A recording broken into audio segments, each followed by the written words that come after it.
Илгери бир падышанын уазири болгон экен. Ал уазир ар дайым бардык иште жакшылык бар деген сөздү көп кайталоочу экен. Күндөрдүн биринде падыша бармагын кесип алат. Ошондо уазир ага бардык иште жакшылык бар деп айтат. Падыша ачууланып, бармагымдын кесилип үзүлүп түшкөнүндө кандай жакшылык бар деп уазирди зынданга таштоону буйрат. Ошого карабай уазир кайра кайталап бардык иште жакшылык бар дейт.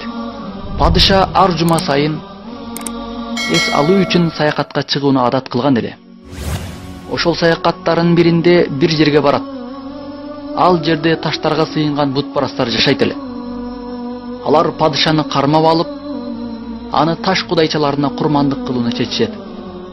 Падышаны союга камынып турганда анын бармагынын кесилгенин көрүшүп калып, бир мүчөсү кемтик болгон курмандыкты кудайчаларына арноону ылайык көрбөй, падышаны коюп жиберишет. Падыша ал жактан кайтаар замат зынданга ташталган уазирине келип аны бошотот да ага болгон окуяны айтып берет.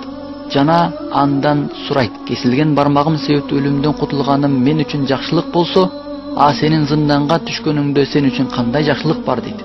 Уазир: жакшылык сени менен бирге барбаганым деди.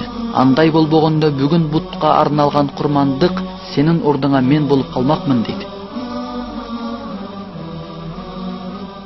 Бардык иште жакшылык бар. Мунун баары биздин жашообуз. Тиги окуя ар бирибиздин окуябыз.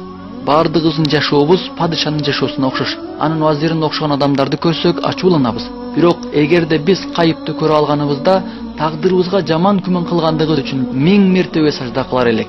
Себеби анныгында бардык иште жакшылык бар. Аллахтан келүүчү нерсенин бардыгында жакшылык бар. Бизге жеткен бардык жакшылык жана жамандык баарында жакшылык бар. Мындан артык биз умтулган кандай нематтар болушу мүмкүн? Аллахтын элчиси саллаллаху алейхи ва саллям: момундун иши таң калаарлык. Анткени анын ар бир иши ал үчүн жакшылык. Бул жакшылык бир гана момундарга берилет.